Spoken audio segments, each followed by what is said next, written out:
귀한 찬양 감사합니다. 오늘은 내 힘으로 안 될 때라는 제목으로 우리 함께 하나님의 말씀을 우리 함께 나누기 원합니다.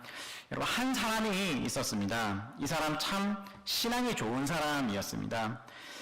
누가 보기에도 와, 저 사람 참 신앙생활 잘한다 라고 하는 사람이었습니다. 교회 그리고 자신이 하는 일에 모든 일에 열심인 그런 분이셨습니다.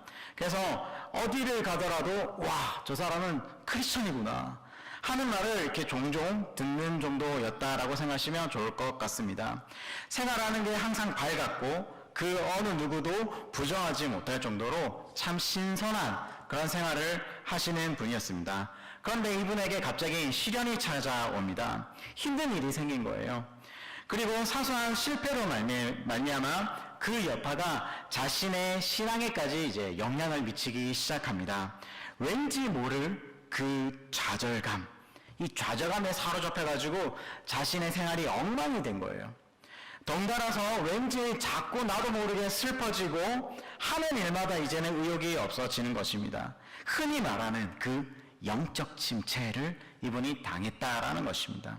그래서 이분이 생각을 하는 거예요. 하나님께서 나를 버리신 건 아닌가? 나를 떠나신 건 아닌가? 이렇게 생각을 하셨다 합니다.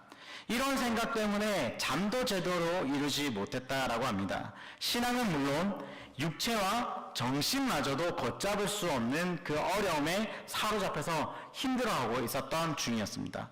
하루하루가 정말 죽을 맛이었다라고 하더라고요. 그러다 어느 날이었습니다. 여느 때와 다름없는 잠을 뒤척뒤척이다가 새벽을 맞이했습니다. 갑자기 기도해야 되겠다라는 생각이 든 겁니다. 싫었지만은 억지로 일어납니다. 기도를 합니다. 그런데 기도하려고 일어났지만 별 기도 제목이 생각이 안 났다라는 것이죠. 근데 원래 기도라는 게 그런 것 아니겠습니까? 기도하지 않는 사람에게는 기도 제목도 없기 마련입니다. 그래서 만약 이분이 눈을 감고 이 괴로움을 물리칠 힘을 나에게 주십시오 라고 기도를 합니다. 그리고 하나님, 저 너무 어렵습니다. 힘듭니다. 저를 버리셨어요? 나 좀 불쌍히 여겨 주십시오. 이렇게 기도를 하는 거예요. 그렇게 한참 기도를 하는데 그때 문득 그 어떤 누군가의 시선이 자신의 등 뒤에 있다라는 것을 느낌을 받았습니다. 이분이 순간 소름이 싹 돋았다라고 하는 거예요. 그리고 음성을 듣습니다. 나는 너를 떠난 적이 없다. 너는 나를 등질지라도 나는 결코 너를 떠나지 않았다. 지금처럼 늘 너의 등 뒤에서 내가 지켜보고 있다. 이 음성을 듣고 이분이 갑자기 힘이 솟아오릅니다. 좌절감이라고 할까요? 자기를 만드는 그 어려운 것들이 모든 것을 다 떨쳐내버릴 수 있었다라고 합니다. 그리고 일어납니다. 용기를 가지고 새 일에 새 출발할 수 있었다라고 합니다. 그 경험으로 하여금 노래를 만들게 합니다. 그 사람이 바로 최용덕 집사님입니다. 그 노래가 나의 등 뒤에서라는 노래입니다. 우리 가사를 한 번만 같이 봤으면 좋겠습니다. 나의 등 뒤에서 나를 도우시는 주, 나의 인생길에서 지치고 곤하여 매일처럼 주저앉고 싶을 때 나를 밀어주시네. 일어나 걸어라. 내가 새 힘을 주리니. 일어나 너 걸어라. 내 너를 도우리. 이제 가사를 보면 이제 머릿속에 멜로디가 나와서 노래가 막 나오고 싶은 그런 욕구가 들지 않습니까? 네, 좋습니다. 우리에게는 힘들고 어려운 시기는 누구에게나 찾아옵니다. 이것은 그 누구라도 예외가 아닙니다. 신앙이 좋건 나쁘건 상관이 없습니다. 언제 어디서건 누구에게든 언제나 닥치는 것이 우리 인생의 한결같은 어려움입니다. 그러나 분명히 다른 것이 하나가 있는데요. 그것을 어떻게 극복하느냐가 중요하다는 겁니다. 그 어떻게 극복하느냐에 따라서 그 신앙이 따라 달라진다라는 것입니다. 그 어려움을 어떻게 극복했느냐에 따라서 그 신앙이 좋고 나쁨의 판가름이 난다라는 것입니다. 오늘 우리가 읽었던 이 말씀을 봅니다. 베드로가 주인공이죠. 근데 그 베드로가 오늘 실패합니다. 갈릴리 바닷가에서 평생을 산 그 베테랑 어부였지만 고기 한 마리도 잡지 못하고 빈배로 나왔습니다. 그리고 그물을 씻습니다. 그 모습을 우리가 한번 상상해 보면 얼마나 그 모습이 처량하겠습니까? 이 낭망한 베드로를 예수님께서 보시는 겁니다. 그리고 막무가내로 그냥 배 위에 올라타십니다. 그리고 말씀을 전하셨습니다. 무슨 말씀을 전했을까요? 저도 모릅니다. 왜냐하면 성경은 이거에 대해서 아무 말도 안 하고 있기 때문입니다. 그리고는 갑자기 예수님께서 베드로에게 이렇게 말씀하십니다. 깊은 데로 가서 그물을 내려 고기를 잡으라. 이에 베드로는 그대로 합니다. 5절 말씀입니다. 선생님, 우리들이 밤이 새도록 수고하였은데 잡은 것이 없지만은 말씀에 의지하여 내가 그물을 내리리이다. 그 말씀에 의지하여 그물을 내립니다. 깊은 데로 가서 그물을 내립니다. 그런데 이게 웬일입니까? 엄청난 고기가 잡히는 겁니다. 베드로가 놀랍니다. 잡힌 고기만큼 베드로가 놀라는 거예요. 엄청나게 많은 고기가 잡히자 엄청나게 놀랐다라는 것이죠. 무릎을 꿇습니다. 자신도 모르게 그의 입에서 고백이 나옵니다. 주여, 나를 떠나소서, 나는 죄인입니다. 하지만 주님은 떠나지 않습니다. 그냥 함께 하고자 하셨습니다. 그리고 말씀하십니다. 명명하셨습니다. 무서워하지 말라, 네가 후로는 사람을 취하리라. 11절 말씀에 이렇게 나와 있습니다. 이에 베드로는 모든 것을 버려두고 예수를 따릅니다. 여러분, 혹시 여러분들도 땀 흘리고 수고했으나 아무것도 얻지 못하시지는 않으셨습니까? 실패의 자리에서 고통을 당하고 계시지는 않습니까? 밤새워 내가 수고를 하였으나 혹 아무것도 건지지는 못하시지는 않았습니까? 베드로가 그러했습니다. 그런데 그것은 결코 실패가 아니었습니다. 기회가 왔다라는 것이죠. 회복이 된다라는 것입니다. 그 아무것도 잡은 것이 없지만은 결코 아무것도 없지 않았다라는 것이죠. 그 과정은 어떠했는가? 우리가 함께 살펴보기를 원합니다. 먼저 순종의 과정이 있었습니다. 본문 5절의 말씀입니다. 우리들이 밤이 맞도록 수고를 하였을 때 잡은 것이 없지만은 내가 말씀에 의지하여 내가 그물을 내리리이다 하고, 말씀에 의지하여 그물을 내렸다라는 것입니다. 말씀에 순종을 했다라는 겁니다. 그러자 가득 고기가 잡혔다라는 것입니다. 자기 배뿐만 아니라 친구의 배까지 빌려 할 정도로 이 두 배가 가득히 채워지는 넘치는 기적이 일어났다라는 것입니다. 여러분, 존 록펠러라는 사람이 있습니다. 이 사람이 젊은 시절의 이야기예요. 이 사람은 세계 최고의 부자였지만 엄청난 실패를 경험한 사람입니다. 이 사람 젊은 시절에 광산업에 손을 댔다가 실패를 경험합니다. 친구로부터 이 금광을 인수를 해요, 이 사람이. 그런데 이 금광을 보니까 금광이 아니라 금이 다 없는 폐광을 인수했다라는 것이죠. 친구한테 사기를 당한 것입니다. 그런데 엎친 데 덮친 격으로 은행에서 빚 도촉을 합니다. 임금을 받지 못한 광부들은 이제 폭도로 변해서 이제 록펠러를 괴롭히기 시작합니다. 마음에 엄청난 고통을 당했던 이 록펠러, 이렇게 할까 저렇게 할까 이렇게 하다가 막 망설이다가 도저히 답이 안 나와서 이 사람이 성경책을 피는 것입니다. 그런데 성경을 폈지만 마음은 심란하게만 합니다. 그냥 이리저리 성경책을 뒤적뒤적거리는 거예요. 그러다가 성경 한 구절에 눈이 박혔습니다. 오늘 우리가 읽었던 이 본문 말씀 4절 말씀입니다. 깊은 데로 가서 그물을 내려 고기를 잡으라. 그런데 이 말씀이 록펠러에게는 다르게 읽혀졌다라는 것입니다. 더 깊은 데로 가서 더 깊이 파라, 이렇게 이 사람은 읽혀졌다라는 거예요. 그리고 이 사람은 아차 하는 생각이 들었습니다. 그리고는 산으로, 그 광산으로 달려갑니다. 저기 멀리서 광부들이 이제 욕을 하면서 이제 산에서 내려오고 있는 거예요.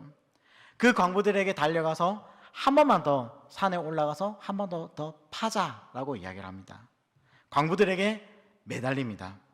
그리고 더 깊이 파내려가기 시작했습니다. 아무리 파도 허탕이었어요. 아무리 파도 금덩이가 보이지 않는 거예요. 그러던 순간이 왔습니다. 이 사람이 이제 파도 아무것도 안 나오니까 이제는 실망을 하게 됩니다. 그러던 순간 갑자기 펑 하는 소리가 들렸습니다. 검은 물줄기가 솟아납니다. 석유였습니다. 유전이 발견된 것입니다. 이게 바로 세계 갑부 석유왕 록펠러가 된 계기다라고 이야기를 합니다. 말씀을 읽고 그 말씀에 마음의 감동을 받아서 순종한 결과 록펠러는 이렇게 고백을 한다라는 것입니다. 여러분, 근데 우리가 한 가지 알아야 될 것이 있습니다. 순종을 하면 부자가 된다라는 말이 아닙니다. 부자가 되기 위해서는 말씀을 순종해야 한다라는 것은 더더욱 아닙니다. 우리는 크리스천은 언제나 말씀을 순종하는 자가 되어야 한다라는 것입니다. 말씀의 순종이 우리 크리스천의 근본이라는 가르침이라는 것이죠. 말씀을 순종함으로써 우리의 존재 가치가 있다라는 것입니다. 신학자 앤드류 머레이라는 분이 있었습니다. 이 사람은 이렇게 이야기를 해요. 순종을 하려고 하면은 자기 부정부터 배워야 한다라는 것입니다. 자기를 부정을 할 줄 알아야 순종이 가능하다라는 것입니다. 순종은 자기를 부정함으로부터 출발한다라는 것입니다. 여러분, 제가 조금만 쉽게 설명해 드리겠습니다. 여러분들 사형리 아십니까? 사형리 맨 마지막 부분 기억하십니까? 사형리 맨 마지막 부분을 보면 이렇게 되어 있습니다. 나는 이제 하나님의 자녀가 되어 있습니다. 내가 매일 안고 있는 그 왕자에서 나는 내려가고 내 왕자에 주님께서 앉으십시오 라고 고백드리는 그 사형리 마지막 그림이 있습니다. 이게 바로 자기 자신을 부정하는 것입니다. 나를 내려놓고 내가 위치한 자리에 하나님을 올려놓는 것, 예수 그리스도를 올려놓는 것, 이게 바로 순종이다라는 것입니다. 네. 여러분, 베드로는 어부입니다. 예수님보다도 고기 잡는 일에 있어서는 상대가 되지 않죠. 어떻게 목수가 어부 앞에서 고기잡이에 대해서 말하고 있습니까? 번데기 앞에서 주름 잡는 격입니다. 자기 자신을 과신했다라고 하면은 그 말씀을 듣지 않았을 것입니다. 내 능력, 내 관로, 내 경험을 부정하지 않았다라면은 결코 순종하지 못했을 것입니다. 자기가 가진 그 선입관, 그 고정관념을 버렸습니다. 그것이 순종입니다. 말씀의 순종이 기적을 앞당깁니다. 순종이 곧 기적이다라는 것입니다. 우리가 읽었던 이 5절 말씀에 보면은 잡은 것이 없지만은 말씀에 의지하여 내가 그물을 내리리이다 라고 이야기를 합니다. 잡은 것이 없지만은 개역 성경에는 얻은 것이라고 이야기되어 있습니다. 잡은 것, 얻은 것, 이게 무엇이겠습니까? 어떤 의미겠습니까? 바로 내 과거의 경험, 그 결과, 그것을 말하고 있습니다. 내 경험으로는 안 될 것이다 라는 말입니다. 내 생각으로는 안 된다라는 것입니다. 하지만 내 예상을 완전히 벗어납니다. 내가 순종했더니 완전히 딴판이 일어났다라는 겁니다. 엄청난 고기를 잡았습니다. 순종으로 기적이 일어났다라는 것입니다. 베드로처럼 암만 많은 수고를 하여도 헛수고가 될 때가 있습니다. 그러나 그 헛수고는 결코 헛수고가 아니었습니다. 그 헛수고에 말씀의 순종이 더해질 때는 기적이 일어난다라는 것입니다. 그래서 헛수고와 순종이 더해지면 기적이 일어난다라는 것입니다. 성경이 가르치는 성공 공식이 이렇습니다. 성공은 헛수고와 순종이다라는 것입니다. 여러분, 베드로는 실패했습니다. 그런데 실패는 정지 사인이 아닙니다. 실패는 방향 사인입니다. 실패는 방향을 바꾸어서 하나님께 향해라 라는 사인입니다. 그러면 성공한다 라는 것입니다. 그러므로 지금껏 아무것도 잡은 것이 없다는 그 말, 지금까지 성공하지 못했다라는 것은 결국 지금까지 말씀을 순종하지 않았다라는 것입니다. 오늘 이 승리를 위해서 말씀에 의지하는, 말씀에 순종하는 우리 모두가 되기를 간절히 축복합니다. 그리고 이 말씀의 순종이라는 것은 주를 따라 나서는 것입니다. 말씀에 순종하여 그렇게 사는 것을 의미합니다. 우리가 읽었던 본문 11절 말씀 한 번 더 보기를 원합니다. 그들이 베드로를 육지에 대고 모든 것을 버려두고 예수를 따르니라. 베드로는 모든 것을 버려두고 예수를 따랐습니다. 이 말은 무엇은 뜻이겠습니까? 배가 고기로 가득 차는 것보다 더 중요한 일이 있다라는 것입니다. 예수를 따르는 것이 더 중요하다라는 것입니다. 그렇기 때문에 배를 버려두고 예수를 따랐다라는 것입니다. 예수를 따르는 것이 왜 더 중요한지 베드로가 어떻게 알았을까요? 그것은 주님께서 먼저 베드로를 바라봤기 때문입니다. 오늘 고기 한 마리 잡지 못해서 시리에 빠졌던 그 베드로를 보시고 그 베드로에게 오셨던 것처럼 오늘도 주님께서 우리를 바라보고 계신다라는 것입니다. 그리고 오늘도 우리에게 오셔서 우리에게 베드로에게 했던 것처럼 우리에게도 똑같은 우리에게 도전을 해주시고 계신다라는 겁니다.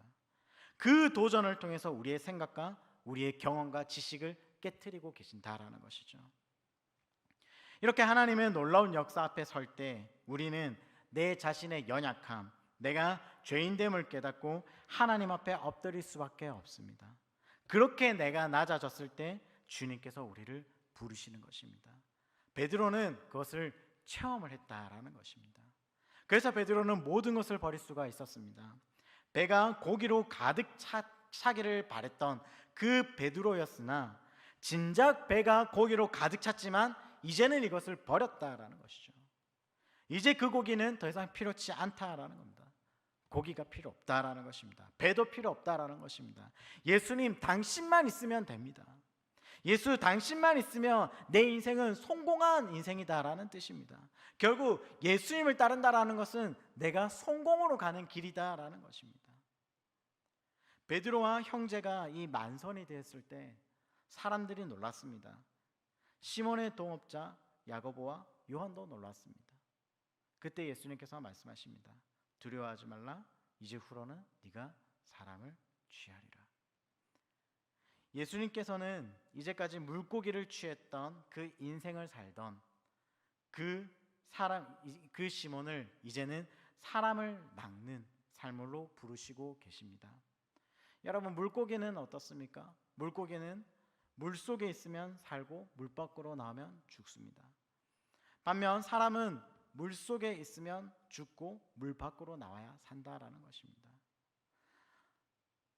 사람을 취한다라는 것은, 사람을 낚는다라는 것은 그 죄의 바다, 죽음의 바다에서 빠져나와 그 허우적대는 그 사람을 건져 올려 그의 생명을 살리는 사람이 된다라는 것입니다. 이게 바로 목자의 삶이다라는 겁니다. 그런데 이 일은 원래 예수님께서 하시는 일입니다. 예수님은 베드로에게 이제 그 일을 나와 같이 하자라고 말씀하고 계십니다.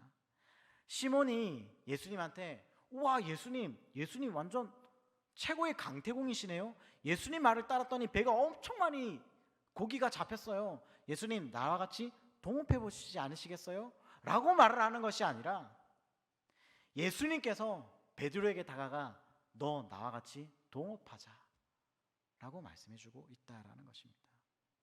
그리고 11절에 그들이 베드로를 육지에 대고 모든 것을 버려두고 예수를 따랐다 라고 말씀하고 있는 겁니다. 성경이 이렇게 말씀하고 있습니다. 히브리서 3장 14절 말씀입니다. 우리 다 같이 함께 읽겠습니다. 우리가 시작할 때에 확실한 것을 끝까지 견고히 잡고 있으면 그리스도와 함께 참여한 자가 되리라. 아멘. 이 베드로가 그러했습니다. 확실한 것을 끝까지 견고히 잡고 있었던 이 사람이 바로 베드로였다라는 것입니다. 그렇게 하여야 그리스도와 함께 참여한 자가 되었다라는 것입니다. 그러므로 우리가 아무리 힘들고 어려워도 내가 잡힌 것이 없어도 내가 잡은 것이 없어도 주님과 함께 하시기를 바랍니다. 그 어떤 어려움이 있어도 잡은 것이 없다 해도 주께 순종하리라, 주만 의지하리라, 주를 따르리라 고백하며 주님이 원하시는 그 깊은 곳을 향해 나아가는 우리 복된 성도님들 다 되시기를 주님의 이름으로 축원합니다. 기도하겠습니다.